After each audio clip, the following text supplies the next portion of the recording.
சந்தையில் குடுகுடுப்பு வித்த காட்டுறான் பாருங்க, பாம்பு நரி விட்டுட்டு வித்த காட்டுறான் பாருங்க, அவனுக்கு பின்னாடி ஒரு கூட்டம் கூட்டிகிட்டு இருக்குது. அது போல் விஜய் பின்னாடி கூட்டிகிட்டு இருக்குது. அது கூட நீங்கள் கூட்டங்கிறது மக்கள் வந்து தானே வர்றாங்க. நீங்கள்லாம் காசு ஒரு கூட்டத்துக்கு காசு கொடுத்து கூட்டிகிட்டு வந்து அது தலைவன் பேசுறதுக்குள்ளே அந்த கூட்டம் கலைஞ்சு போகிறதெல்லாம் நம்ம பார்த்துக்கிட்டு இருக்கோம்.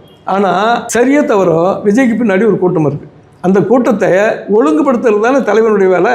அந்த தலைவன் தன்னை ஒழுங்குபடுத்தணும்னு அடுத்த கட்டத்துக்கு போகிறதுக்கு முன்னாடியே இவ்வளவு நெருக்கடி கொடுக்குறீங்களே. நாளை அவர் வந்து பார்க்க வர்றாருன்னு வச்சுக்கோங்க, சாதாரண விஷயம் இல்லை. குடும்பத்துக்கு 20 லட்சம் சாதாரண தொகையாது.